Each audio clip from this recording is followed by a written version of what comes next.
నమస్తే. నేను Kittu. Welcome to BRK legal. బేసిక్‌గా పండుగ సందర్భాల్లో మనం ఏమనుకుంటాం, కుటుంబ సభ్యులందరితో కలిసి పండుగ చేసుకుంటే ఎంత బావుంటుందనిపిస్తుంది గదా! బట్ ఎవరైతే మన కుటుంబ పెద్దలుంటారో వృద్ధులు, వాళ్ళేమో వృద్ధాశ్రమాల్లో, పెళ్ళాం పిల్లలతో కొడుకులేమో ఇంట్లో ఉండి పండుగలు చేసుకుంటున్నారు. ఇలాంటి సందర్భాలు అంటే కొడుకులు వాళ్ళ ఓన్ పేరెంట్స్‌ని ఎళ్లి వృద్ధాశ్రమాల్లో వదిలేసిన సందర్భాలు మనము కొన్ని వందల, వేల చూస్తున్నాం. బట్ ఏంటంటే, ఇలా కన్న కొడుకులే, కన్న కూతుర్లు ఎవరైతే ఉన్నారో వీళ్ళెళ్ళి తల్లిదండ్రులని వృద్ధాశ్రమాల్లో వదిలేస్తున్నారు గదా! మరి వీళ్ళపై ఎలాంటి చర్యలు తీసుకోలేమో చట్టం అసలు ఏం చెప్తుంది? సో, దీని గురించి మనతో మాట్లాడేందుకు ప్రముఖ అడ్వకేట్ మాలతి గారున్నారు. వారితో మాట్లాడదాం. నమస్తే మ్యామ్. నమస్తే అండి. బేసిక్‌గా ఇప్పుడు నేను చెప్పినట్టుగా కన్న కొడుకులే, కన్న కూతుర్లే వాళ్ళ పేరెంట్స్‌ని తీసుకెళ్ళి వృద్ధాశ్రమాల్లో వదిలేస్తున్నారు. సో, వీళ్ళపై వాళ్ళ పేరెంట్స్ ఎలాంటి చర్యలు తీసుకోలేరా? చట్టం అసలు ఏం చెప్తుంది? చట్టము అంటే మొన్నటి వరకు కూడా చట్టాలు పర్టికులర్లీ అంటే సీనియర్స్ కోసమే తీసుకొచ్చింది ఏం లేదు. కాకపోతే 2007లో సీనియర్ సిటిజన్ యాక్ట్ అని ఒకటి తీసుకొచ్చారు. ఏంటంటే వాళ్ళ మెయిన్ అంటే టార్గెట్ ఏంటంటే ఇలాంటి సీనియర్స్ ఎవరైతే పిల్లల్ని అంటే ఎవరైతే వృద్ధులు ఉన్నారో వాళ్ళకి పిల్లల్ని ఎవరైతే వదిలేసి అనాథాశ్రమంలో పెట్టడము, లేకపోతే రోడ్ల మీద వదిలేయడం, ఇవన్నీ కేసెస్ ఎక్కువైపోయినాయి. సో ఇవన్నీ చెక్ చేయడానికి అని చెప్పేసి సీనియర్ సిటిజన్ యాక్ట్ అని చెప్పి 2007లో ఒకటి ఇంట్రడ్యూస్ చేశారు. దాని ప్రకారం ఏంటంటే ఒకవేళ పిల్లలు ఎవరైనా సరే వాళ్ళ నిర్లక్ష్యం చేసినారు, అట్లా వదిలేశారు, లేకపోతే వీళ్ళు ఇచ్చిన ప్రాపర్టీ వాళ్ళు పిల్లలు యూజ్ చేసుకుంటే కనీసం పెద్దవాళ్ళని అంటే వాళ్ళ తల్లిదండ్రులు కనీసం చూసుకోపోవడము, ఇంటి నుంచి బయటికి గెంటేయడము, వీళ్ళ ప్రాపర్టీ మాత్రం ఎంజాయ్ చేస్తారు కానీ వాళ్ళని మాత్రం ఏం చూసుకోరు. ఇలాంటి ఏవైతే ఇష్యూస్ ఉన్నాయో సీనియర్స్ అయితే ఎవరైతే అంటే మన వృద్ధులు ఎవరైతే ఇది ఫేస్ చేస్తున్నారో వాళ్ళందరికీ కూడా ఈ సీనియర్ సిటిజన్ యాక్ట్ అనేది ఉంటుంది. ఇంకోటి maintenance and welfare of parents act అని ఇంకోటి ఉంటుంది. దాని ప్రకారం కూడా ఏంటంటే వాళ్ళ మెయిన్ వెల్ఫేర్ అంటే సంరక్షణ, వృద్ధుల సంరక్షణ అనేది ఇంపార్టెంట్. దాని గురించి ఈ యాక్ట్ అనేది వచ్చింది. ఒకవేళ వృద్ధులకి ఇలాంటిది ఏమన్నా ప్రాబ్లం అయింది, పిల్లలు పట్టించుకుంటలేరు, లేకపోతే ఆస్తులు అనేది తీసేసుకొని వాళ్ళ ఆస్తులు తీసుకొని వాళ్ళని ఇంటి నుంచి బయటకు కనుక గెంటేస్తే వీళ్ళు వెళ్ళి సీనియర్స్ ట్రిబ్యునల్లో మెయింటెనెన్స్ ట్రిబ్యునల్లో వాళ్ళు వెళ్ళి కేసు అనేది కంప్లైంట్ అనేది ఫైల్ చేయొచ్చు. సో ఆ కంప్లైంట్ అనేది తీసుకున్నాక సెక్షన్ 2 అంటే clause 2 of section 7 of seniors act కింద, సీనియర్ సిటిజన్ యాక్ట్ కింద కంప్లైంట్ ఫైల్ చేస్తే మనకి అంటే వృద్ధులకి ఒక ఎంక్వైరీ జరిగి ఇన్వెస్టిగేషన్ జరిగి ఒకవేళ వృద్ధులు చెప్పింది కరెక్టే అని అనిపిస్తే కనుక ఆ పిల్లలకి శిక్ష అనేది జడ్జి ఇచ్చేస్తారు. కట్ ఒకవేళ ఒకవేళ పిల్లలు తప్పు చేసి ఉన్నారు, తల్లిదండ్రులు చేసిన కంప్లైంట్ కరెక్టే అని అనిపిస్తే, సబబు అనిపిస్తే, అదే ఆస్తి తీసుకొని బయటికి గెంటేయడం అదంతా ఇన్వెస్టిగేషన్లో కరెక్ట్ అని తెలిస్తే వాళ్ళకి పనిష్మెంట్ ఇస్తారు. సో, ఒకవేళ వీళ్ళెళ్ళి కేసు పెట్టినా, లేకపోతే మీరు అన్నట్లు ఆ వెల్ఫేర్ ఆఫీసర్స్ ఎవరు ఉంటారో వాళ్ళకెళ్ళి చెప్పినా కూడా వాళ్ళ పిల్లలు ఎవరైతే ఉంటారో ఆస్తి అనుభవిస్తున్నట్టు పిల్లలు, వాళ్ళు ఆస్తిని తిరిగి ఇవ్వకపోతే ఏమవుతుంది? బేసిక్గా మద్రాస్ హైకోర్టు ఏం చెప్తుంది దీని గురించి? మద్రాస్ హైకోర్టు ఇదే చెప్తుంది. ఇదే నేను ఇప్పుడు చెప్పింది ఏంటంటే ఒకవేళ పిల్లలు కనుక ఆస్తులు తీసుకొని అంటే ఒక సెటిల్మెంట్ డీల్ లాగా చేస్తారు కదా. ఇప్పుడు ఆస్తి ఇవ్వాలి అంటే ట్రాన్స్ఫర్ జరగాలి, తల్లిదండ్రుల నుంచి పిల్లలకి ఆస్తి ట్రాన్స్ఫర్ అనేది అవ్వాలి. సో ఆ సెటిల్మెంట్ డీడో లేదా గిఫ్ట్ డీడో ఏదో చేస్తారు. ఆ డీడ్తోని వాళ్ళ పేర్లు మారిపోతాయి. అంటే తండ్రి పేరు నుంచో లేకపోతే తల్లి పేరు నుంచో పిల్లల పేరు మీద మారిపోతుంది. దాన్ని సెటిల్మెంట్ డీడ్ అంటారు. అందులో ఏంటంటే ఒక వర్డ్ యూజ్ చేస్తారు, out of love and affection అని చెప్పేసి ఇస్తున్నాము. అంటే మామూలుగా సేల్ డీడ్స్లో ఎట్లా జరుగుతుంది, ఒక అమౌంట్ ఇచ్చి ఈ అమౌంట్ కట్టి మనం కొనుక్కుంటాం. బట్ ఇక్కడ ఏం జరుగుతుందంటే ఫ్రీగా ట్రాన్స్ఫర్ అవుతుంది. అంటే తండ్రి నుంచి పిల్లలకి ఫ్రీగా ట్రాన్స్ఫర్ అయిపోతుంది ప్రాపర్టీ, టైటిల్ అనేది. అప్పుడు లవ్ అండ్ అఫెక్షన్తో ఇస్తున్నాం అన్నట్టు ఉంటుంది. సో ఎవరైతే పిల్లలు అది తీసుకున్నాక, ఆ ప్రాపర్టీస్ తీసుకున్నాక తల్లిదండ్రులు నిర్లక్ష్యం చేస్తారో వాళ్ళకి ఇచ్చిన ప్రాపర్టీ తిరిగి మళ్ళీ వాపసు తల్లిదండ్రులు తీసుకోగలుగుతారు, క్యాన్సిల్ చేసుకోగలుగుతారు. సెటిల్మెంట్ డీడ్ అదంతా క్యాన్సిల్ చేసుకోవచ్చు. సో ఇది క్యాన్సిల్ చేసుకోవాలంటే వెళ్ళి ఈ మెయింటెనెన్స్ ట్రిబ్యునల్లో వెళ్ళి కేసు ఫైల్ చేసుకుంటే మద్రాస్ హైకోర్టు చెప్పింది కూడా అదే. పిల్లలు కనుక ఆస్తులు తీసుకొని వాళ్ళని సరిగ్గా చూసుకోకపోతే వాళ్ళ ఆస్తులు వాళ్ళు వాపస్ తీసుకోవచ్చు అని చెప్పేసి తీర్పిచ్చింది. ఒకవేళ తల్లిదండ్రులు వాళ్ళ ఆస్తి పత్రాలని రద్దు చేసుకోవాలనుకుంటున్నారు, ఇది ఏ విధంగా చేసుకోవచ్చు? ప్రాసెస్ ఏంటంటే మెయింటెనెన్స్ ట్రిబ్యునల్ అని ఒకటి ఉంటుంది. అక్కడికెళ్ళి కంప్లెయింట్ ఫైల్ చేయాలి. ఏదైతే డాక్యుమెంట్స్ ఉందో ఆ డాక్యుమెంట్స్ డీటెయిల్స్ అన్నీ ఇవ్వాలి.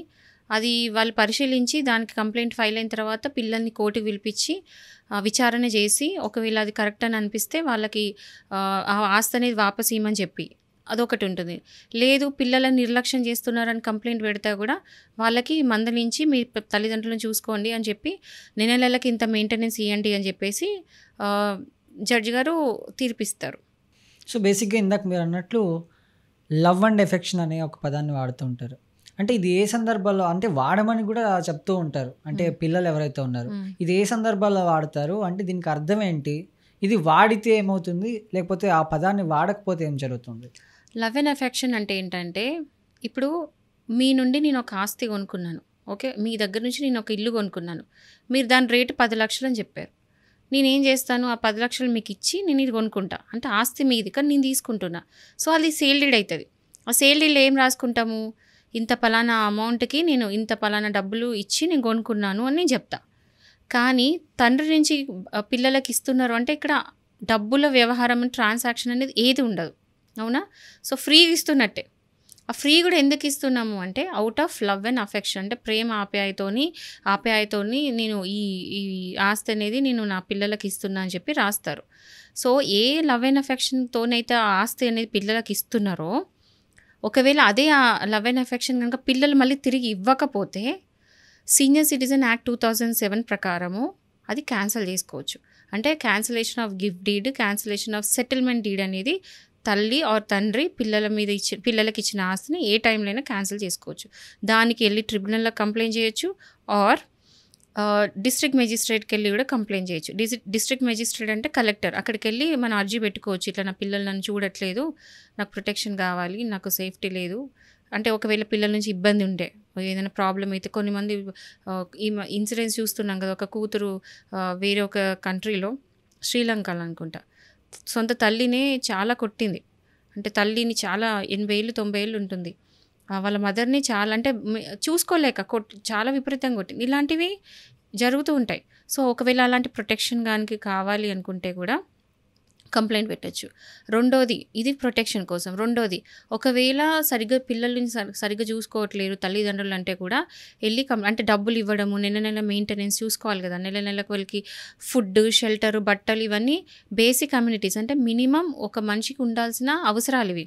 సో ఏమంటారు, సాధారణ అవసరాలు కూడా తీర్చలేని పిల్లలు ఉంటారు. అలా ఉన్నప్పుడు వెళ్ళి కంప్లైంట్ ఫైల్ చేస్తే ఏమవుతుందంటే ఆ అవసరాల తగ్గట్టు జడ్జి గారు జడ్జ్మెంట్ ఇస్తారు. ప్లస్ వీళ్ళు ఎంత సంపాదిస్తున్నారు, అంటే వీళ్ళకి ఎంత ఇచ్చే సిచ్యువేషన్ ఉన్నారు, ఇచ్చే పరిస్థితిలో ఉన్నారు, అంటే వీళ్ళకి నెలకి ఎంత జీతం వస్తుంది, దాన్ని బట్టి క్యాల్కులేట్ చేసి నెల ఇంత ఇవ్వాలని చెప్పేసి ఏమంటారు జడ్జిమెంట్ ఇవ్వడం జరుగుతుంది. అంటే ఇక్కడ మీరు అన్నట్టుగా ఎవరైతే పిల్లలు తల్లిదండ్రులకు మెయింటెనెన్స్ డబ్బులు కూడా ఇవ్వరు అని మీరు ఒక వర్డ్ యూజ్ చేశారు. నేనేమంటా అంటే కొంతమంది తల్లిదండ్రులు ఉంటారు అసలు పిల్లల్ని ఏదో వదిలేసినట్టు చూసుంటారు.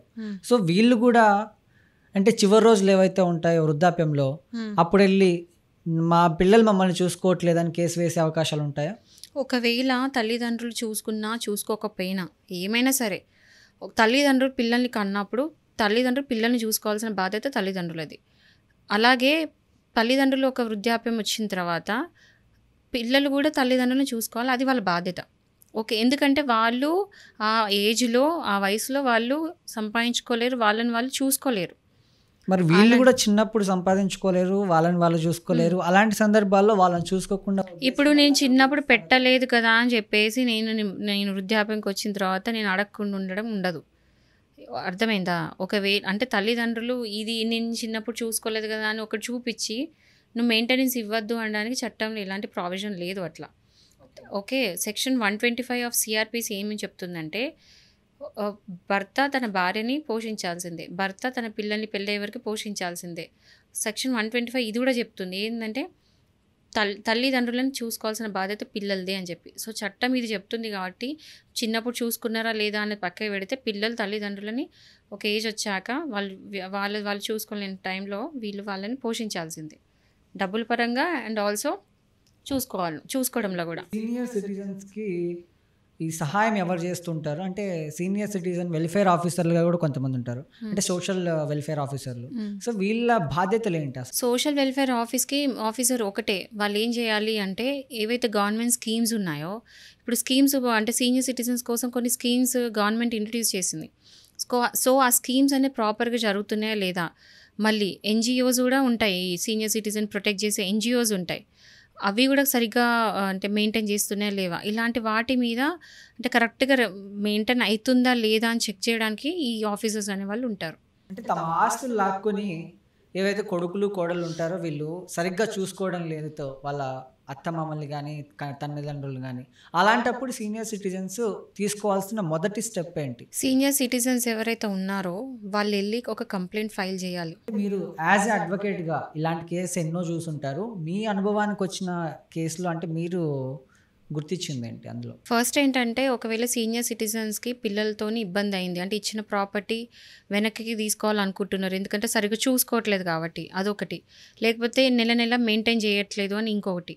సో ఇలాంటి కంప్లైంట్స్ ఏమన్నా సీనియర్ సిటిజన్స్కి ఉంటే వెళ్ళి కంప్లైంట్ ఫామ్ ఏ అని ఒకటి దొరుకుతుంది, ఆ ఫామ్ ఏ ఒకటి ఫిల్ చేసేసి ట్రిబ్యునల్లో ఇవ్వాలి. ట్రిబ్యునల్ ఇస్తే అప్పటి నుంచి ఇన్వెస్టిగేషన్ అనేది జరుగుతుంది. దాంతోపాటు మీ ప్రూఫ్ ఆఫ్ డాక్యుమెంట్ ఏదైతే మీరు గిఫ్ట్ డీడ్ కానీ సెటిల్మెంట్ డీడ్ కానీ మీ పిల్లలకైతే ఇచ్చినారో ఆ ప్రూఫ్ ఆఫ్ డాక్యుమెంట్ అనేది కోర్టులో సబ్మిట్ చేయాల్సి ఉంటుంది. దాంతోపాటు ఏదైతే ప్రూఫ్ ఉందో అంటే పిల్లలు సరిగా చూడట్లేదు అనేది ఒక ప్రూఫ్ ఉంటుంది కదా, అది కూడా క్లియర్గా అర్థమయ్యేటట్టు ఉండేట్టు ఏదైనా ప్రూఫ్, ఇవన్నీ కూడా పెట్టి కోర్టులో కేసు వేసుకుంటే జరుగుతుంది. ఇంకా నా ఎక్స్పీరియన్స్ వరకు వచ్చి నేను చూసినప్పుడు మాత్రం ఎలా అంటే ఒక తల్లిదండ్రులు ఉన్నారు, వాళ్ళు ఆల్మోస్ట్ 80 ఏళ్ళు దాటింది. ఏం చేశారంటే ఒక్కడే కొడుకు, ఆ కొడుక్కి మొత్తం ఆస్తి ఇచ్చేశాడు. అది ఒక 5 అంతస్తుల బిల్డింగ్ ఇచ్చేస్తాడు. ఆ 5 అంతస్తుల బిల్డింగ్ నుంచి నెల నెల రెంట్స్ వస్తూ ఉంటాయి. కొడుకు ఏం చేయడు, కానీ ఆ 5 అంతస్తుల బిల్డింగ్ నుంచి వచ్చే రెంట్స్తోని కొడుకు కోడలు బతుకుతారు. అయితే బతికినప్పుడు ఏమవుతుందంటే ఒక ఫ్లోర్లో వీళ్ళు ఉంటారు, 5 ఫ్లోర్లో ఒక ఫ్లోర్ వీళ్ళు ఉంటారు.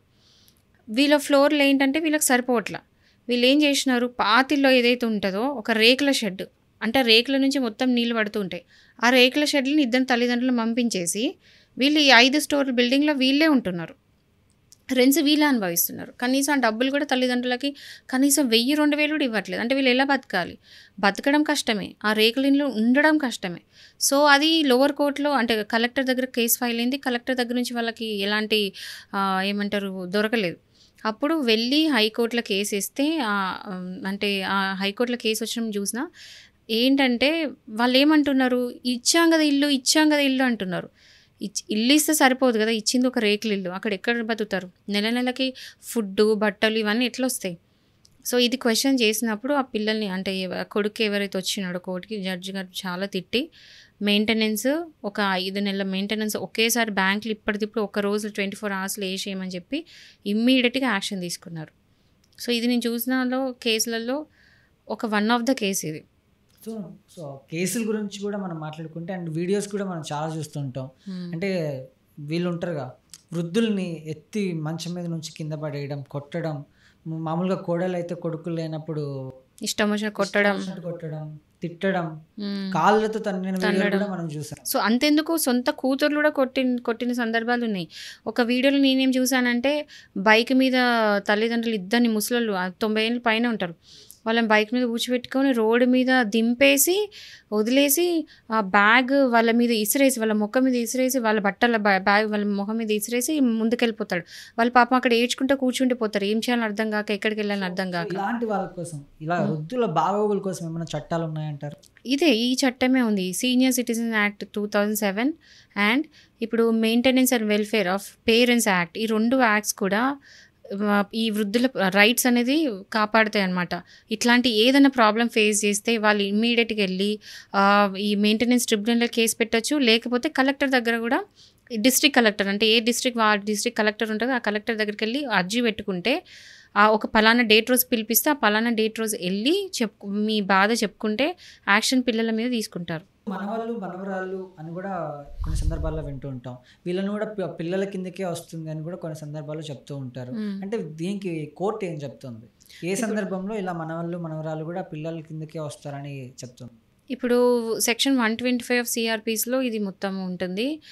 ఏంటంటే తల్లిదండ్రులని పిల్లలు చూసుకోవాలి. వాళ్ళ పిల్లల్ని వాళ్ళ పిల్లలు చూసుకోవాలి. అంటే ఈ ముందు జనరేషన్ వాళ్ళని, ఆ తర్వాత జనరేషన్ వాళ్ళు చూసుకోవాలనేది సెక్షన్ 125 చెప్తుంది. సో, అది అందరికీ కవర్ అయితది. గ్రాండ్ చిల్డ్రన్‌కి అంటే మనవళ్ళకి, మనవరాళ్ళకి కూడా అది ఈ సెక్షన్ అనేది అప్లై అయితది. ఈ చట్టం అమలు చేసే అధికారి ఎవరైతే ఉంటారో ఆయన ఎవరు?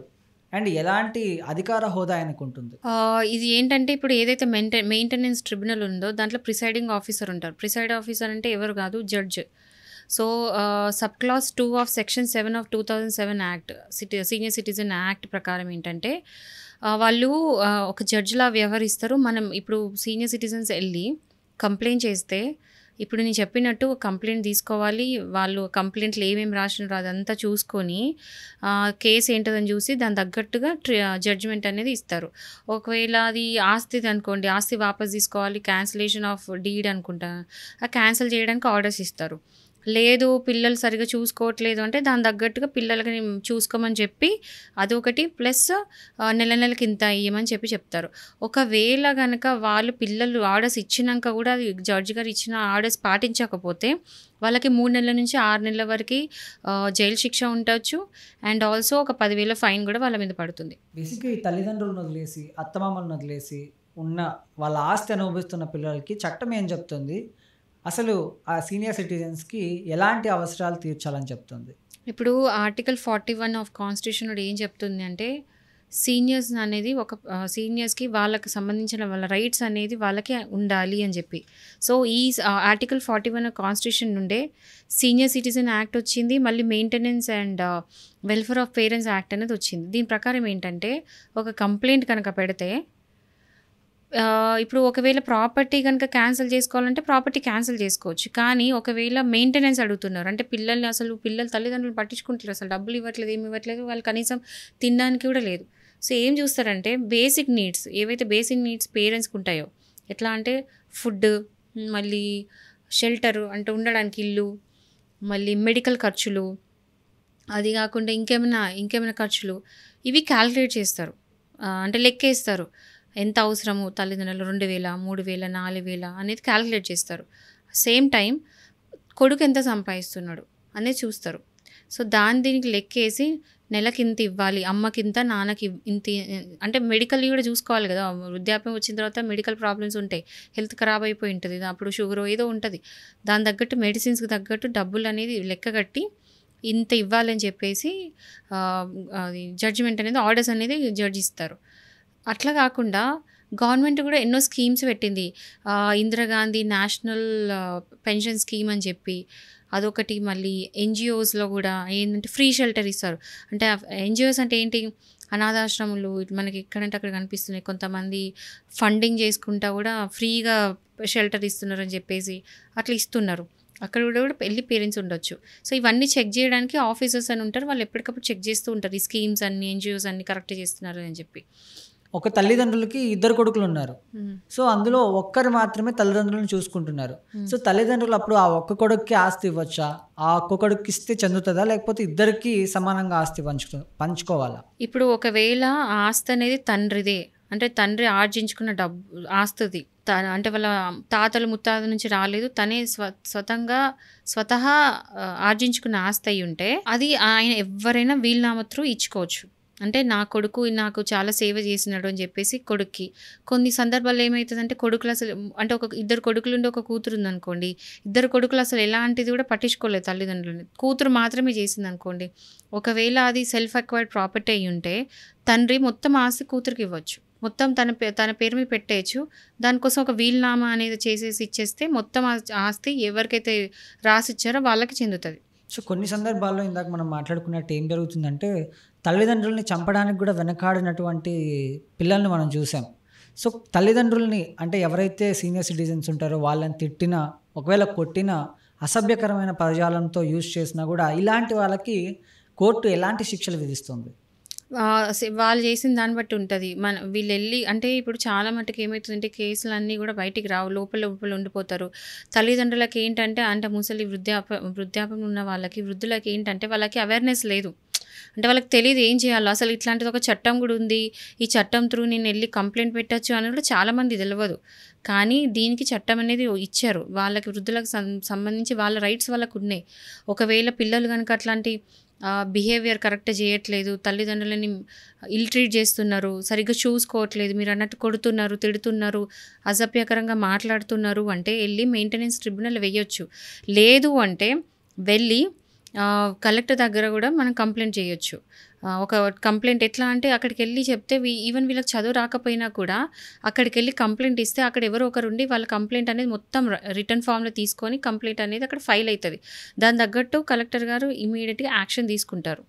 ఇన్వెస్టిగేషన్ చేపిచ్చి. చాలామంది తల్లిదండ్రులు ఏం చేస్తుంటారంటే, అనింది నా కొడుకేలే, కొట్టింది నా కొడుకేలే, అయినా పర్లేదులే అనుకొని సర్దుకుపోయే వాళ్ళు చాలామంది చూస్తుంటారు. కొంతమంది అంటే తెలియకుండా, అంటే ఏం చేయాలో తెలీదు, ఎవరిని అప్రోచ్ అవ్వాలో తెలీదు. కొంతమంది పల్లెటూర్లలో ఎలా ఉంటారంటే, కేసు పెడితే మళ్ళీ ఏమవుతుందో, నా కొడుకుని ఏమైనా చేసేస్తారేమో, కొడతారేమో, తిడతారేమో అన్న ఈ భయంతో కూడా ఉంటారు. అంటే బేసిక్‌గా అంటే వీళ్ళ ఆస్తి వీళ్ళు తీసుకునేది రాదనమాట. పోలీస్ స్టేషన్‌కెళ్ళి కంప్లెయింట్ ఇస్తే ఆస్తి తిరిగి రాకపోవడంతో నా కొడుకుని ఏమైనా చేస్తారనే ఈ భయం కూడా ఉంటుంది. సో, ఇలాంటి వాళ్ళకి మీరేం చెప్తారు? ఒకటేంటంటే ఓర్చుకోడానికి కూడా ఒక ఓపిక ఉంటది. ఓకేనా? ఒక ఓపిక ఉన్నంత స్టేజ్ వరకు తల్లిదండ్రులు ఓపిక పడతారేమో. కానీ కొట్టడం ఎక్కువైపోయి చంపే వరకు వచ్చింది అంటే, అంటే ఎవరికైనా భరించేంతనే భరిస్తారు కదా! అది భరించలేనంత అయితే దగ్గరలో ఎక్కడైతే పోలీస్ స్టేషన్ ఉందో ఆ పోలీస్ స్టేషన్‌లో కంప్లెయింట్ ఇచ్చుకోవచ్చు. ఇప్పుడు ఎందుకు అంటే, అంటే ప్రేమతోని పిల్లల్ని పిల్లలకి ఇబ్బంది అయితది, పిల్లలు కేస్ అయితది అని చెప్పి ఆలోచించే వాళ్ళ గురించి ఇంక మనమేం చేస్తాం? మనమేం చేయలేం కదా! కానీ భరించలేనంత ఉంటే మాత్రం ధైర్యం చేసి వెళ్ళి పోలీస్ స్టేషన్‌లో కంప్లెయింట్ ఇయ్యండి. ఎందుకంటే మినిమమ్ చూసుకోవాల్సిన బాధ్యత పిల్లలదే. తల్లిదండ్రులను చూసుకోవాల్సిన బాధ్యత పిల్లలదే. అది చూసుకున్నప్పుడు తల్లిదండ్రులే కాదు, వాడు కరెక్ట్ సిటిజన్ కూడా కాడు. సొసైటీలో రిజిస్ట్రేషన్ యాక్ట్ 2001 అంటే ఓల్డ్ ఏజ్ హోమ్స్ నిర్వహించాలంటే ఏమైనా రూల్స్ ఉంటాయా? నిర్వహించడానికి తీసుకోవాల్సిన జాగ్రత్తలేంటి? సో, ఏదైతే ఇప్పుడు సొసైటీ ఉందో వృద్ధుల కోసం ఉన్నది ఖచ్చితంగా కూడా సొసైటీ రిజిస్ట్రేషన్ యాక్ట్ 2001 కింద అది రిజిస్టర్ అయి ఉండాలి. రిజిస్టర్ అయితేనే దానికి రికగ్నిషన్ ఉన్నట్టు. రికగ్నిషన్ ఉంటే దానికి అంటే అది గవర్నమెంట్ చేతిలో దాని కింద ఉన్నట్టు. సో, ఎప్పటికప్పటికి గవర్నమెంట్ ఆ సొసైటీని మానిటర్ చేస్తూ ఉంటది. అంటే చూస్తూ ఉంటదనమాట. కరెక్ట్‌గా ఉన్నదా లేదా? కరెక్ట్‌గా మెడికల్ అమ్యూనిటీస్ అంటే మెడికల్‌కి సంబంధించినవి ఇస్తున్నారా? ఫుడ్ టైంకి పెడుతున్నారా? వాళ్ళకి కావాల్సిందంతా ఇస్తున్నారా అని చెప్పేసి గవర్నమెంట్ అనేది ఎప్పటికప్పుడు చెక్ చేస్తూ ఉంటది. సో, దానికోసం అనేది రిజిస్ట్రేషన్ అనేది అవసరం. ఒకవేళ రిజిస్టర్ కాకపోతే ఆ సొసైటీకి చట్టరీత్యా ఎట్లాంటి వాల్యూ ఉండదు. అంటే రికగ్నిషన్ అనేది ఉండదు. సో, ఈ సీనియర్ సిటిజన్స్ కేసెస్ ఏవైతే ఉంటాయో వీటిని హ్యాండిల్ చేసే అధికారికి అంటే ఏ స్థాయి అధికారి ఉంటారు? ఆయన ఎలాంటి చర్యలు తీసుకుంటారు? దీనికి వెల్ఫేర్ ఆఫీసర్ అని ఒకరు ఉంటారండి. వాళ్ళేందంటే వాళ్ళ డ్యూటీ ఇదే. ఏమంటారు, ఈ స్కీమ్స్ ఏవైతే ఉన్నాయో కరెక్ట్ చేస్తున్నారా లేదా? ట్రిబ్యునల్ ఇవన్నీ కరెక్ట్ అయితున్నాయా లేదా? స్కీమ్స్ అంటే ఎన్‌జీఓస్‌లో ఏవైతే పెడుతున్నారో అవి కాకుండా ఈ మధ్యలో ఒక కొత్త ట్రెండ్ స్టార్ట్ అయింది. మీరు అబ్జర్వ్ చేస్తే తల్లిదండ్రులు పిల్లల్ని చాలా కష్టపడి చదివిపిచ్చి అమెరికా, ఆస్ట్రేలియా అట్లా ఫారిన్ కంట్రీస్‌కి పంపిస్తారు. పంపించినాక ఏమైపోతది అంటే పిల్లలు ఎళ్ళేసి అక్కడనే సెటిల్ అయిపోతారు. వాళ్ళు కనీసం ఇండియాకి తిరిగి రారు. చూడ్డానికి కూడా రారు. అంటే వాళ్ళకేంటంటే ఒకసారి వచ్చి పోవడం కూడా కష్టమే. సంవత్సరానికి ఒకసారి, 2 సంవత్సరాలకు ఒకసారి, 5 ఏండ్లైనా 10 ఏండ్ల రాకుండా ఉంటారు. వాళ్ళు పెళ్ళిళ్ళు చేసుకొని వాళ్ళ భార్య, వాళ్ళ పిల్లలతోనే అక్కడ ఫారిన్ కంట్రీస్‌లో సెటిల్ అయిపోయి ఉంటారు. కనీసం తల్లిదండ్రులు డైలీ వీడియో కాల్స్ ఇవే. అంటే వీడియో కాల్స్, టైంకి డబ్బులు పంపించడం. సో, వాళ్ళకేంటంటే ఈ ఏజ్‌కొచ్చిన తర్వాత వాళ్ళు వృద్ధులైన తర్వాత వాళ్ళ ఆలన పాలన చూసుకోవడం వాళ్ళ కష్టం. దానికేం చేస్తున్నారు, ఒక ఓల్డ్ ఏజ్ హోమ్ అనేది చూస్తున్నారు. అవి చాలా ఎక్స్‌పెన్సివ్. ఓల్డ్ ఏజ్ హోమ్ అంటే ఇప్పుడు అమెరికాలో ఉంటున్నారు కాబట్టి వాళ్ళు అంత డబ్బులు పెట్టే అంత వాళ్ళకు అంత పరిస్థితి ఉంది అన్నట్టే. సో, అది 20,000, 30,000 వాళ్ళ తగ్గట్టు ఒక ఓల్డ్ ఏజ్ హోమ్‌లో ఒక రూమ్ ఇచ్చి వాళ్ళ దగ్గర టీవీ, ఏసీ అన్నీ ఉంటాయి. ప్రతి ఒక్క ఫెసిలిటీ ఉంటది. ఏసీ, టీవీ అన్నీ ఉంటాయి గానీ, పిల్లలు మాత్రం దగ్గరుండరు. సో, ఏం చేస్తారు, నెలకి ఎంత డబ్బులు కావాలంటే అంత పంపిస్తారు. కానీ కనీసం వచ్చి వాళ్ళు తిరిగి కూడా చూడరు. సో, ఇలాంటి వాటి మీద కూడా ఆఫీసర్స్ అనేది అంటే వాళ్ళు ఎప్పటికప్పటికి విజిలెన్స్ అంటే వాళ్ళు వెళ్ళి చెక్ చేయడం అలాంటివి చేస్తారు. ఎందుకంటే తల్లిదండ్రులు ఒక్కసారి అంటే వృద్ధులు కనుక లోపలికెళ్ళిపోయిన తర్వాత ఓల్డ్ ఏజ్ హోమ్ లోపలికెళ్ళిపోయాక లోపల ఏం జరుగుతుందో కూడా తెలీదు. అంటే వాళ్ళు కనీసం బయటికెళ్ళి కంప్లెయింట్ చేసుకోలేరు. ఎందుకంటే ఆల్రెడీ వాళ్ళు ముసలైపోయి ఉంటారు. బయటకొచ్చి చెప్పేంత ఎనర్జీ లెవెల్స్ కూడా ఉండకపోవచ్చు. అంత శక్తి ఉండకపోవచ్చు. కొంతమంది మొత్తం బెడ్‌లోనే పడుకొని ఉండొచ్చు. సో, వాళ్ళ కంప్లెయింట్స్ అనేది బయటికి ఎట్లొస్తే రావు. సో, ఎప్పటికప్పటికి వెల్ఫేర్ ఆఫీసెస్‌కెళ్ళి వాళ్ళు చెక్ చేస్తూ ఉంటారు. రీసెంట్‌గా ఒకటి అంటే నాకు తెలిసిన అనాథాశ్రమం ఏంటంటే ఇలాంటిదే ప్రైవేట్‌దనమాట. ఎలా అంటే పిల్లలు డబ్బులు కడుతూ వాళ్ళ పేరెంట్స్ తీసుకొచ్చి అందులో జాయిన్ చేసేస్తారు. ఒక హాస్టల్‌లో జాయిన్ చేసినట్టు ఓల్డ్ ఏజ్ హోమ్‌లో జాయిన్ చేస్తారు. చిన్నప్పుడు పేరెంట్స్ కదా! చిన్న పిల్లల్ని హాస్టల్‌లో జాయిన్ చేసినట్టు వీళ్ళు అట్లాంటి ఓల్డ్ ఏజ్ హోమ్‌లో జాయిన్ చేస్తారు. చూస్తే తీరా ఎళ్లి చూస్తే కిచెన్‌లో చూస్తే మొత్తము ఖరాబైన ఫుడ్డు. ఓకే. మొత్తం పురుగులు పట్టేసి పప్పు అవన్నీ ఖరాబ్ అయిపోయి ఆ ఫుడ్ పెడతారు. వాళ్ళు చచ్చినట్టు తింటారు. ఎందుకంటే వాళ్ళకి ఎక్కడ కంప్లెయింట్ చేయాలో కూడా తెలవదు. ఇంకా అది కూడా తినకపోతే వాళ్ళకి ఆకలి. కనీసం అది కూడా దొరకదు అనే బాధతోని అది తినేస్తుంటారు. అండ్ అది ఓల్డ్ ఏజ్ హోమ్ కూడా ఎట్లా అంటే గేట్ లోపలికి కూడా మనల్ని పోనివ్వరు. అంత స్ట్రిక్ట్‌గా పెడతారు. మేము చూడనియ్యము. మేము లోపలికెళ్ళి చూడడానికి లేదు అని చెప్పి. సో, ఈ ఆఫీసర్స్ అనేది వెళ్ళి అక్కడ కరెక్ట్‌గా చెకింగ్ చేస్తే కంప్లెయింట్ అనేది అంటే ఒకవేళ వృద్ధులు ఎవరైతే లోపల అంటే ఓల్డ్ ఏజ్ హోమ్‌లో ఉన్న వృద్ధులే కంప్లెయింట్ ఇవ్వాల్సిన అవసరం లేదు. మీరో, నేనో ఎవరికైనా ఆ ఇన్ఫర్మేషన్ ఉంది అన్నప్పుడు మనం వెళ్లి కంప్లెయింట్ చేయొచ్చు. అప్పుడు వాళ్ళు వచ్చి చెక్ చేస్తారు. ఎవరికైనా ఇన్ఫర్మేషన్ ఉందనుకోండి, ఓల్డ్ ఏజ్ హోమ్‌లో ఇట్లాంటివి జరుగుతుంది. అంటే ఫుడ్ అట్లా టైంకి పెడతలేరు. ఇవన్నీ చిన్న ఇన్ఫర్మేషన్ వచ్చినా కూడా మీరెళ్లి వెల్ఫేర్ ఆఫీస్ కంప్లెయింట్ పెట్టొచ్చు.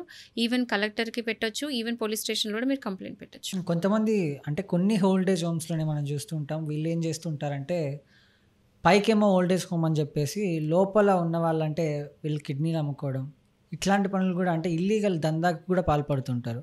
అంటే కొన్నిసార్లు కొంతమంది ఏం చేస్తూ ఉంటారంటే కొడుకులు కానీ కోడలు కానీ వాళ్ళని ఒక్కసారి వదిలేసి తర్వాత పట్టించుకోరు. సో అలాంటి వాళ్ళని వీళ్ళు టార్గెట్గా చేసుకొని ఇలాంటి ఇల్లీగల్ థింగ్స్కి పాల్పడుతుంటారు. సో అలాంటి వారికి చట్టం ఎలాంటి శిక్షలు విధిస్తుంది? ఒకవేళ ఓల్డ్ ఏజ్ హోమ్స్ మీరు అన్నట్టు ఓల్డ్ ఏజ్ హోమ్స్‌లో తీసుకెళ్ళి పెట్టి పిల్లల్ని పట్టించుకోకుండా వదిలేస్తే వాళ్ళ కిడ్నీస్ అట్లా అమ్ముకుంటున్నారు అంటే వెళ్ళి అంటే ఎవరికైతే ఇన్ఫర్మేషన్ వస్తుందో వాళ్ళు వెళ్ళి ఇమీడియట్‌గా పోలీస్ కంప్లెయింట్ పెట్టాలి. పోలీస్ కంప్లెయింట్ పెడితే ఇన్వెస్టిగేషన్ చేస్తే ఏ ఓల్డ్ ఏజ్ హోమ్‌లో కనుక ఈ క్రైమ్ అనేది జరుగుతుందో ఆ old age home license cancel చేస్తాం. అంటే ఏదైతే రిజిస్ట్రేషన్ ఉందో అది క్యాన్సిల్ చేసేస్తారు. ఆ లైసెన్స్ అనేది క్యాన్సిల్ చేసేస్తారు. కానీ ఇలాంటివి బయటికి వెలుగులోకి వచ్చేది చాలా తక్కువ. ఎందుకంటే లోపలున్న ఓల్డ్ పీపుల్ ఎవరైతే వృద్ధులు ఉన్నారో వాళ్ళు కనీసం వెళ్ళి బయటకి చెప్పుకోలేరు. వాళ్ళని మొత్తం లోపల మూసేసి ఉంచేస్తారు. బయట ఎవరికైనా జర్నలిస్ట్‌కి ఎవరికైనా ఇన్ఫర్మేషన్ వస్తే వాళ్ళెళ్ళి గనుక అది చూసి బ్రేక్ చేస్తే ఇది ఇలా జరుగుతుంది అన్నప్పుడు అప్పుడు ఏమన్నా బయట వెలుగులోకి వస్తదేమో. ఓల్డ్ ఏజ్ హోమ్స్ ఒక్కటే కాదు.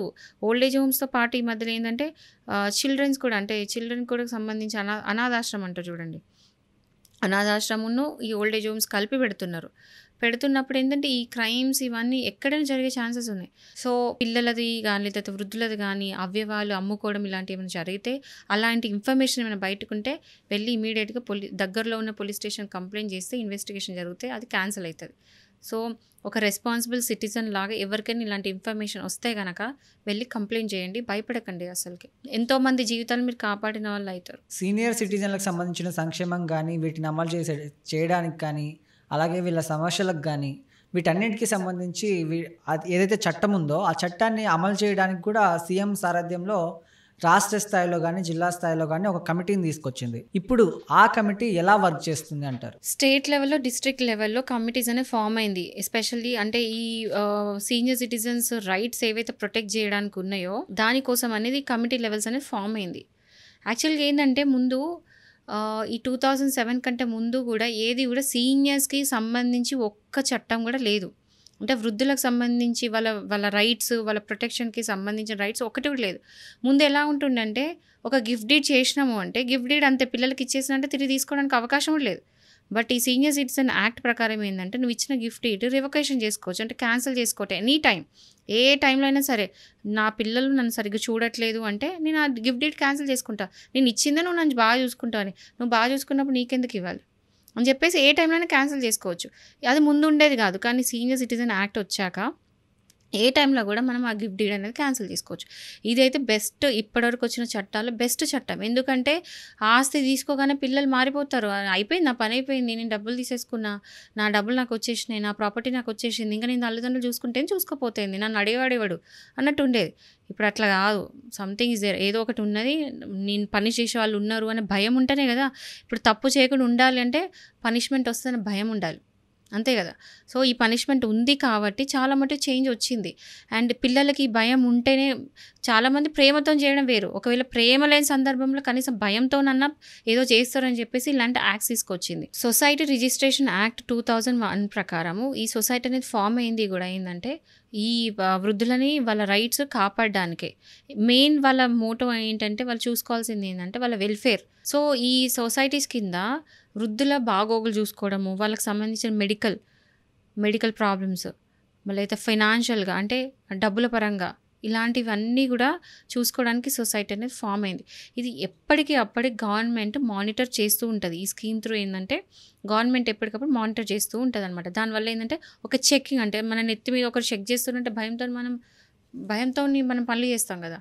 సో దానికోసం అనేది ఇది ఫామ్ అయింది. ఏపీలో మాత్రం సీనియర్ సిటిజన్స్ విషయంలోకి వస్తే గత ప్రభుత్వం ఏదైతే ఉందో ఆ ప్రభుత్వం పోలీస్ స్టేషన్లు, పోలీసు వాళ్ళు కానీ, అడ్వకేట్లు, లాయర్లతో వీళ్ళతో ఎవరితో పని లేకుండా డైరెక్ట్గా వెళ్ళి ట్రిబ్యునల్కి వీళ్ళు వెళ్ళి ఫిర్యాదు చేసుకునే అలాంటి ఒకటి తీసుకొచ్చింది. ఇప్పుడు ఆ ట్రిబ్యునల్స్ని ఎలా సంప్రదించాలి, ఒకవేళ సంప్రదిస్తే ఎలాంటి చర్యలు తీసుకుంటారు?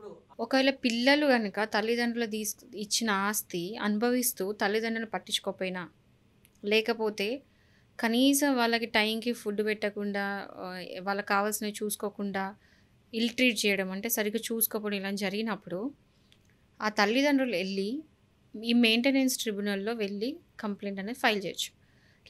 మామూలుగా ఏంటంటే మనకేం తెలుసు, ఏదైనా ప్రాబ్లం ఏంటంటే పోలీస్ స్టేషన్కి వెళ్ళిపోవడం మనకు తెలుసు. సో ఏపీలో ఏం జరుగుతుందంటే మీరు డైరెక్ట్ పోలీస్ స్టేషన్ కాకుండా డైరెక్ట్ వెళ్ళి మీరు పోలీస్ స్టేషన్ అవసరం కూడా లేకుండా వెళ్ళి ట్రిబ్యునల్ కంప్లైంట్ చేయొచ్చు అని చెప్పేసి ఏపీ గవర్నమెంట్ తీసుకొచ్చింది. సో ఏదైనా సరే అంటే ట్రిబ్యునల్ ఏంటంటే మీకు ఫ్రీ ఆఫ్ కాస్ట్ అయిపోతుంది. మీరు వెళ్ళి ఆ ఫామ్ ఒకటి ఫిల్ చేస్తే section 23 of senior citizen act కింద ఇప్పుడు ఆ కంప్లైంట్ అనేది ఫైల్ చేస్తే కనుక దాని తగ్గట్టు, అంటే మీరు ఇచ్చిన కంప్లైంట్ బట్టి, అంటే అది ఆస్తి క్యాన్సలేషనా, ఇచ్చిన ఆస్తి క్యాన్సలేషనా, లేకపోతే సరిగ్గా చూసుకోకపోవడం, నాకు డబ్బులు ఇవ్వట్లేదు ఆ విషయం, మెయింటెనెన్స్ అంటారు, ఆ మెయింటెనెన్స్ విషయంలో కంప్లైంట్ పెట్టినరా. సో మీరు ఏదైతే కంప్లైంట్ పెడతారో ఆ కంప్లైంట్ తగినట్టు ఆ కంప్లైంట్లో ఉన్న ప్రాబ్లమ్ని దాన్ని బట్టి కూడా మీకు జడ్జిమెంట్ అనేది మీకు రావడం జరుగుతుంది. అండ్ యాక్షన్ కూడా చాలా ఫాస్ట్గా జరిగిపోతుంది. అంటే ఏదో కంప్లైంట్ పెట్టినాము నెలలు సంవత్సరాలను కాకుండా తొందరగానే ఈ చర్యలన్నీ తీసుకుంటారు, వాళ్ళ మీద యాక్షన్ తీసుకోబడుతుంది. ఒకవేళ కనుక అది ప్రూవ్ అయింది అంటే, మీరైతే కంప్లైంట్ ఫైల్ చేసిన తర్వాత ఏవైతే అవసరమైన డాక్యుమెంట్స్ చెప్పాను కదా, ప్రూఫ్స్ అన్నీ ఇవ్వాలి, ఆస్తి పత్రాలు అవన్నీ వేసిన తర్వాత వాళ్ళు ఒకవేళ పిల్లలు తప్పు చేసినట్టు కనుక ప్రూవ్ అయితే 3 నెలల నుంచి 6 నెలల వరకు మీకు పనిష్మెంట్ దొరకవచ్చు. ఒకవేళ కొట్టడం తిట్టడం అయితే ఐపీసీ సెక్షన్స్ అన్నీ కవర్ అయ్యి కూడా కొట్టిన దాన్ని బట్టి ఐపీసీ ప్రకారం ఏదైతే పనిష్మెంట్ ఇస్తారో ఆ పనిష్మెంట్ ఉండొచ్చు. సేమ్ టైం మీకు ఆల్సో ఫైన్ కూడా ఇస్తారు. ఇది కాకుండా నెలకి ఎంత అవసరం చెప్పాను కదా, ఎంత అవసరం ఉంది దాన్ని బట్టి కూడా నెలకి ఇంత మీ తల్లిదండ్రుల మెయింటెనెన్స్ ఇవ్వండి అనేసి ఆర్డర్స్ ఇస్తారు. సో ఏపీలో ట్రిబ్యునల్ అనేది ఈజీ అయిపోయింది. మనం దగ్గర ఇప్పుడు తెలంగాణలో కానీ ఎక్కడైనా సరే ఒకవేళ పిల్లలతోని తల్లిదండ్రులు కనుక ఎలాంటి ప్రాబ్లం ఉంటే, అంటే ఒకవేళ కొట్టడం తిట్టడం అంటే అట్లాంటివి అయితే, లేకపోతే చూడలేదు, రోడ్డు మీద వదిలేస్తున్నారు, చూడట్లేదు, డబ్బులు ఇవ్వట్లేదు, అసలు ఏమంటారు టైంకి ఫుడ్ కూడా పెడతలేరు అన్నప్పుడు, అసలు ఫుడ్డే పెడతలేరు అన్నప్పుడు వెళ్ళి పోలీస్ కంప్లైంట్ ఇచ్చుకోవచ్చు. బట్ ఒకవేళ ఆస్తి క్యాన్సిల్ చేయాలంటే ఇప్పుడు క్యాన్సిలేషన్ ఆఫ్ గిఫ్ట్ డీడ్ ఉంటుంది. అంటే మనం ఇచ్చిన గిఫ్ట్ డీడ్ క్యాన్సిల్ చేసుకోవాలనుకున్నప్పుడు అది వెళ్ళి పోలీస్ స్టేషన్లో పెట్టే కంప్లైంట్ కాదు, అది వెళ్ళి ఒక కోర్టులో పెట్టుకోవాలి, అంటే ఒక సివిల్ కోర్టులో వేసే కంప్లైంట్. దాని బదులు వెళ్ళి ఈ ట్రిబ్యునల్లో వేసుకోవచ్చు. ఈ మెయింటెనెన్స్ ట్రిబ్యునల్ వేసుకుంటే ఏంటంటే మీకు అక్కడ కేసెస్ చాలా బోల్డ్ అని ఉంటాయి, కానీ ఇక్కడ కేసు ఏంటి, ఓన్లీ దీనికి సంబంధించిన కేసెస్ మాత్రం ఉంటాయి కాబట్టి, తక్కువ కేసెస్ ఉంటాయి కాబట్టి ఇమీడియట్గా యాక్షన్ తీసుకుంటారు. అంటే మీకు ఆ కోర్టు టైం అనేది సేవ్ అవుతుంది, కోర్టు టైం తగ్గుద్ది. ఒక సివిల్ కోర్టులో వేసిన కేసు కంటే కూడా ఇక్కడ తొందరగా కూడా మీకు న్యాయం జరిగే అవకాశం ఎక్కువ ఉంటుంది. సో ఈ ట్రిబ్యునల్కి ఉన్న ఇంపార్టెన్స్ ఇది అనమాట. ఒక తల్లిని కానీ తండ్రిని కానీ ఒకవేళ చంపేశాడే అనుకోండి, అంటే అడగడానికి ఎవరు లేరు, ఎందుకంటే ఉన్నది ఒక కొడుకు, వాడే వాళ్ళ తల్లిని కానీ తండ్రిని కానీ చంపాడు. సో ఇలాంటప్పుడు పోలీసులు కానీ చట్టం కానీ వీడి మీద ఏమైనా యాక్షన్ తీసుకుంటారా? ఒకవేళ కొడుకు తండ్రినే కాదు, ప్రపంచంలో ఎవరిని చంపినా కూడా అది మర్డర్ కేసు అవుతుంది. ఓకేనా? Murder case section 302 of IPC అయిపోతుంది. 302 సెక్షన్ ఏదైతే పనిష్మెంట్ ఇస్తుందో ఆ సెక్షన్ కింద అదే పనిష్మెంట్ కొడుకు అంటే కంప్లైంట్ ఇవ్వకుండా కూడా సుమోటోగా తీసుకుంటారు దీన్ని. ఆఫ్ కోర్స్ అంతే కదా. ఎక్కడైనా మర్డర్ జరిగింది అంటే పోలీసులు అక్కడికి వచ్చేస్తారు. పోలీసులు వెళ్ళి అక్కడ అరెస్ట్ చేస్తారు, ఇన్వెస్టిగేషన్ చేస్తారు. అందులో అక్యూజ్డ్ ఎవరో చూస్తారు. అక్యూజ్ తర్వాత అది కల్ప్రిట్ ఎవరో తెలుస్తుంది, ఇన్వెస్టిగేషన్ అవుతుంది, కోర్ట్ ప్రొసీడింగ్స్ అవుతాయి. వాడు గిల్టీ అని ప్రూవ్ అయింది అనుకోని మన పనిష్మెంట్ దొరుకుతుంది. అంటే ఇవన్నీ జస్ట్ మనం మాట్లాడుకోవటం కానీ ఏదో నామకే వాస్తే ఉన్నాయంటే ఉన్నాయి అన్నట్లుగా ఉన్నాయి, కానీ ఇవన్నీ నిజంగా జరుగుతున్నాయా అంటే చర్యలు అనేవి తీసుకుంటున్నారా? ఇప్పుడు ప్రాబ్లం ఇక్కడ వస్తుంది అంటే చాలా మట్టుకు తల్లిదండ్రులు వెళ్ళి సొంత పిల్లల మీద కంప్లైంట్ ఇవ్వరు. ఓకే, బాగా ఇక అంటే నేను చూస్తున్నాను అంటే నేను చెప్పాను కదా, ఒక వీడియోలో చూశాను. ఒక కొడుకు ఇద్దరు తల్లిదండ్రులు బైక్ మీద ఎక్కించుకొని రోడ్డు మీద వదిలేసి వెళ్తే వాళ్ళ తల్లిదండ్రులు అక్కడ కూర్చొని ఏడ్చుకుంటూ కూర్చున్నారు. దానికి అదృష్టవశాత్తు ఎవరో అక్కడ వీడియో తీసిండు కాబట్టి ఆ వీడియో అనేది బయటకు వచ్చింది, తెలిసింది. అలా డైలీ బేసిస్లో ప్రతిరోజు ఎన్నో జరుగుతుంటాయి, అది మనకు కనీసం తెలియదు. సో ఇదేంటంటే తల్లిదండ్రులు వెళ్ళి కంప్లైంట్ పెట్టినాడే ఏదైనా యాక్షన్ తీసుకుంటారు. తల్లిదండ్రులు కంప్లైంట్ పెట్టినప్పుడు ఎలాంటి యాక్షన్ తీసుకోరు కదా. సో ఒక్క తల్లిదండ్రులు వెళ్ళి కనుక పోలీస్ స్టేషన్లో కంప్లైంట్ పెట్టినా లేకపోతే ఈ ట్రిబ్యునల్ కంప్లైంట్ పెట్టినా ఖచ్చితంగా యాక్షన్ అనేది తీసుకుంటారు. అందులో డౌట్ ఏం లేదు. నామినల్గా ఉన్నది, నామకే వాస్తు ఉన్నదని నేను అనుకోను. కానీ ప్రాబ్లం ఎక్కడ వస్తుందంటే అసలు వెళ్ళి కంప్లైంట్ రైజ్ చేయడమే మెయిన్ ప్రాబ్లం. తల్లిదండ్రులు సొంత పిల్లల మీద కంప్లైంట్ పెట్టినప్పుడే కదా ఏదైనా జరుగుతుంది. బట్ ఇప్పుడు ఏంటంటే ప్రజలు కూడా తెలుసుకోవాల్సింది ఏంటంటే, తల్లిదండ్రులు కనుక పిల్లలకి గిఫ్ట్ డీడ్ ద్వారా వాళ్ళ ప్రాపర్టీ అనేది ట్రాన్స్ఫర్ చేసిండ్రు అంటే మీ ఆస్తి మీ పిల్లలకి ఇచ్చేసినారు. గిఫ్ట్ డీడ్ ద్వారా ఇచ్చుంటే మీరు ఇచ్చిందే మీ పిల్లల మీద ప్రేమతోనే ఆప్యాయతో. ఒకవేళ కనుక మీ పిల్లలు ఆస్తి తీసుకొని గిఫ్ట్ డీడ్ అయిపోయిన తర్వాత కనీసం మిమ్మల్ని పట్టించుకోకుండా మిమ్మల్ని వదిలేస్తే మీరు వెళ్ళి కలెక్టర్ దగ్గర కంప్లైంట్ చేయొచ్చు. కలెక్టర్ దగ్గర కంప్లైంట్ అంటే ఒక పెటిషన్ లాగా వేయచ్చు. నేను ఇట్లా క్యాన్సిల్ చేసుకుందాం అనుకుంటున్నాను అది చేయొచ్చు, లేకపోతే ట్రిబ్యునల్లో వేయచ్చు, లేకపోతే కోర్టులో కూడా వేయచ్చు. వేసి నేను ఈ రివకేషన్ చేసుకోవాలనుకుంటున్నాను. రివకేషన్ అంటే ఏంటంటే క్యాన్సిల్, నేను ఈ గిఫ్ట్ డీడ్ని క్యాన్సిల్ చేసుకుంటా అంటే నా ఆస్తి నాకు రావాలి అని అంటే మీ ప్రాబ్లం అనేది తీరిపోతుంది. అప్పుడు మీ ఆస్తి మీరు అమ్ముకొని మీరు బతకవచ్చు, లేకపోతే ఆ భయంతోనే వచ్చి మీ పిల్లలు మిమ్మల్ని కనీసం ఆస్తి భయంతోనే అంటే పోతుందనే భయంతోనే వచ్చి మిమ్మల్ని చూసుకునే అవకాశం ఉంది.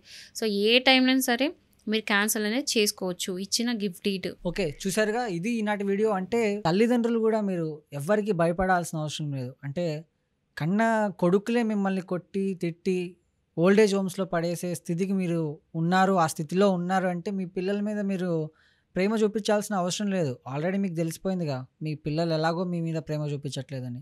సో వాళ్ళ మీద మీరు యాక్షన్ తీసుకోవచ్చు. చూసారుగా, ఇది నాటి వీడియో. మరిన్ని వీడియోస్ కోసం బీఆర్కే లీగల్ని సబ్స్క్రైబ్ చేసుకోండి. పక్కనే ఉన్న బెల్ ఐకాన్ కూడా యాక్టివేట్ చేసుకోండి. Thank you.